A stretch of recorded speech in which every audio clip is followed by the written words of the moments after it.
Assalamualaikum dan salam sejahtera. Anda bersama saya Nur Asmida Arifin dalam berita 3 dimensi Institut Pembangunan dan Kecemerlangan Kepimpinan AILID.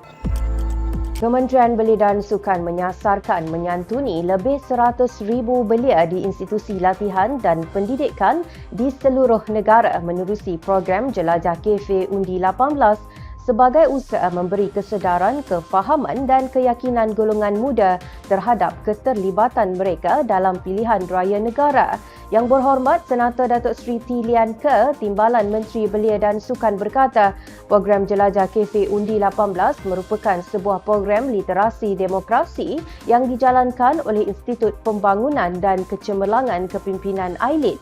Menurut beliau, konsep pelaksanaan program jelajah ini dibuat secara berpusat dan bersasar di satu lokasi agar ia dapat memberikan impak yang lebih menyeluruh dan pelaksanaannya mengikut zon yang merangkumi zon tengah, zon utara, zon timur dan zon selatan di Semenanjung serta di Sabah dan Sarawak. Mengulas lanjut, Datuk Seri T. Lian Ke berkata, bagi memastikan objektif program tersebut tercapai, AILID akan berkolaboratif dengan pelbagai kementerian seperti Kementerian Pendidikan, Kementerian Kesihatan, Kementerian Pengajian Tinggi, Kementerian Pembangunan Luar Bandar dan Kementerian Sumber Manusia.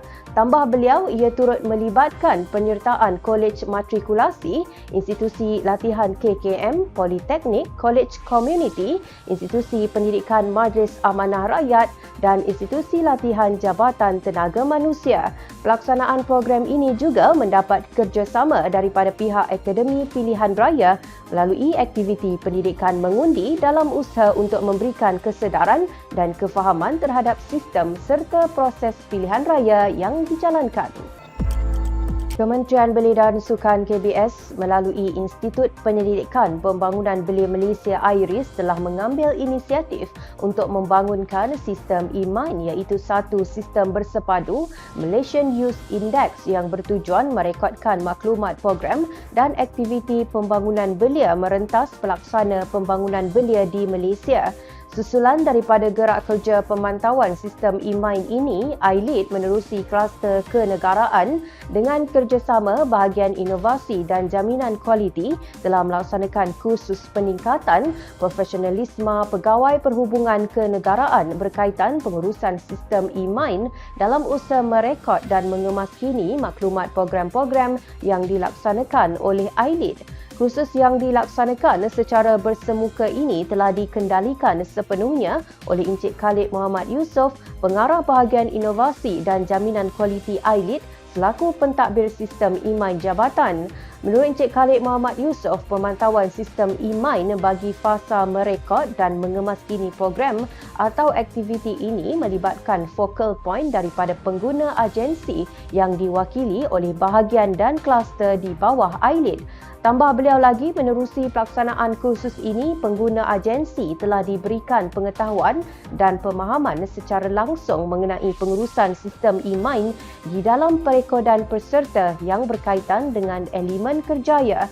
Semoga pelaksanaan kursus ini berupaya meningkatkan kualiti pengurusan sistem e-Mind agar dapat dikendalikan dengan baik, teratur dan berkesan di AILID. AILID menerusi Kema Wawasan Negara Besut Terengganu telah melaksanakan kursus pengurusan kepimpinan alumni MFLS peringkat negeri Terengganu yang melibatkan penyertaan alumni MFLS dan ahli-ahli Angkatan Belia MFLS Negeri Terengganu. Menurut Yang Berusaha Encik Razihan Abdul Rahim, Ketua Kema Wawasan Negara Besut, kursus berkenaan bermatlamat untuk meningkatkan pengetahuan mengenai pengurusan organisasi seperti kepatuhan kepada Peraturan Akta Pertubuhan Belia Akta 668 menyediakan kertas kerja, pengurusan kewangan, membina hubungan dengan agensi-agensi lain serta kaedah mencari dana peruntukan bagi pelaksanaan sesuatu program. Tambah beliau lagi, peserta turut diberi pendedahan mengenai aspek kenegaraan dan patriotisme kepada para peserta selain membina hubungan yang lebih erat dalam kalangan alumni MFLS dan Majlis Belia Malaysia di peringkat negeri mahupun kebangsaan. Pelbagai pengisian telah dilaksanakan seperti taklimat dari Pejabat Pertubuhan Belia ROY dan slot memperkasa jati diri dan patriotisme anak muda daripada ahli panel yang dijemput. Menerusi program sebegini, diharapkan para peserta dapat menambah lebih banyak pengetahuan dan mampu mengaplikasikan ilmu yang telah dipelajari pada masa akan datang. Saudara, dengan memiliki matlamat, kita bebas untuk berubah mengikut arah yang kita tetapkan sendiri. Elakkan membuang masa untuk menjadi lebih baik daripada orang lain. Apa yang lebih penting ialah menjadi lebih baik untuk diri kita sendiri. Terus ikuti kami di semua platform media sosial Ailit.